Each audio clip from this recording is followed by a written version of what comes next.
మీన రాశి వారికి ఆగస్టు 2025 నెల మిశ్రమ ఫలితాలను ఇస్తుంది. ఈ నెలలో నవగ్రహాల సంచారం మరియు వాటి ప్రభావం మీ జీవితంలోని వివిధ రంగాలపై ఎలా ఉంటాయో, అలాగే వాటికి సంబంధించిన పరిహారాలను తెలుసుకుందాం. ఈ ఛానెల్ సబ్స్క్రైబ్ చేసుకోండి. ముందుగా మా వీడియోలు మీకు కనిపిస్తాయి.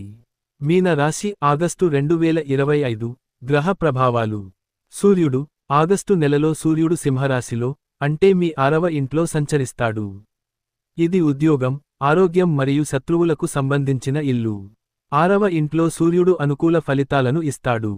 ఉద్యోగంలో పురోగతి, శత్రువులపై విజయం ఉంటాయి. ఆరోగ్య సమస్యలుంటే మెరుగుపడతాయి. చంద్రుడు ప్రతి 2.5 రోజులకు ఒక రాశిని మారుతూ ఉంటాడు. కాబట్టి దీని ప్రభావం చాలా స్వల్పకాలికం. చంద్రుని స్థానాన్ని బట్టి మానసిక స్థితి, ప్రయాణాలు, చిన్నపాటి లాభాలు లేదా నష్టాలు ఉంటాయి.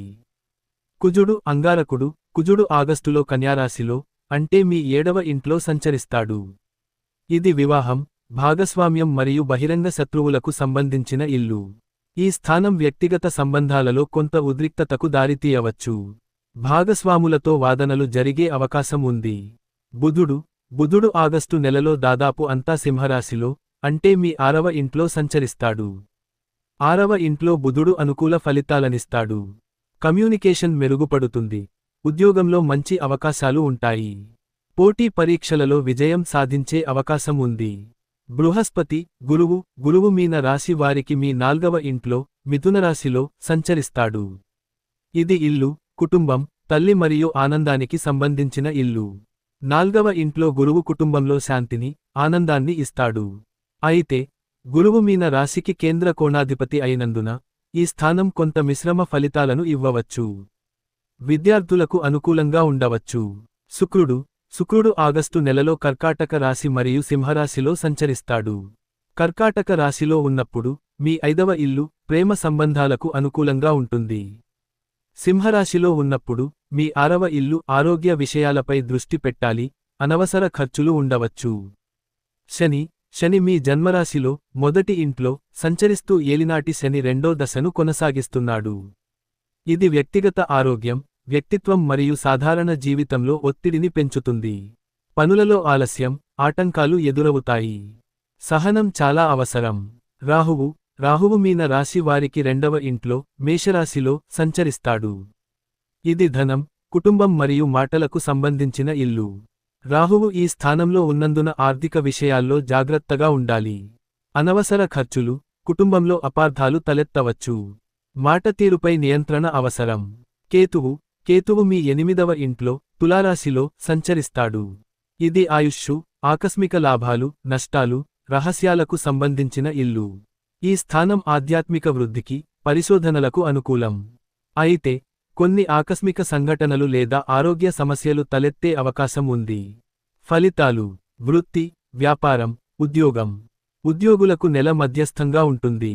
సూర్యుడు మరియు బుధుడు 6వ ఇంట్లో ఉండటం వల్ల పోటీ పరీక్షలలో, ఉద్యోగంలో మంచి ప్రదర్శన ఉంటుంది. అయితే శని ప్రభావం వల్ల పనులలో కొంత ఆలస్యం, ఒత్తిడి ఉండవచ్చు. వ్యాపారస్తులు భాగస్వాములతో జాగ్రత్తగా ఉండాలి. ఆర్థిక పరిస్థితి. రాహువు 2వ ఇంట్లో ఉండటం వల్ల ఆర్థిక నిర్వహణ చాలా ముఖ్యం. అనవసర ఖర్చులు పెరగవచ్చు. ఊహించని ఖర్చులు రావచ్చు. పొదుపుపై దృష్టి పెట్టాలి.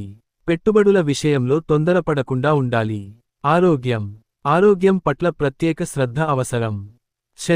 కేతువుల ప్రభావం వల్ల చిన్నపాటి అనారోగ్యాలు లేదా ఒత్తిడికి సంబంధించిన సమస్యలు ఉండవచ్చు. క్రమం తప్పకుండా వ్యాయామం, సమతుల్య ఆహారం తీసుకోవడం ముఖ్యం. కుటుంబం, సంబంధాలు. కుజుడు 7వ ఇంట్లో ఉండటం వల్ల వివాహ సంబంధాలలో లేదా భాగస్వామ్యాలలో కొన్ని ఉద్రిక్తతలు ఉండవచ్చు. రాహువు 2వ ఇంట్లో ఉండటం వల్ల కుటుంబ సభ్యులతో మాటతీరులో జాగ్రత్త అవసరం.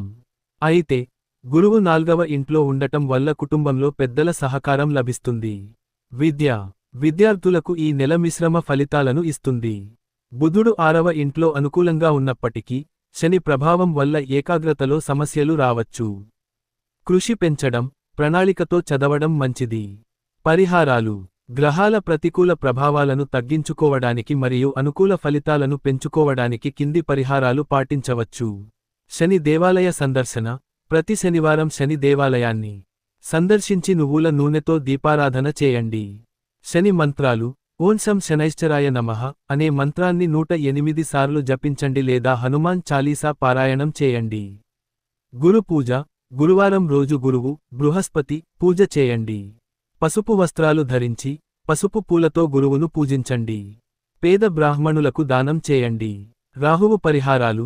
రాహువు అనుకూల ఫలితాల కోసం దుర్గాదేవిని పూజించండి. ఓం రాం రహవే నమః అనే మంత్రాన్ని జపించడం మంచిది.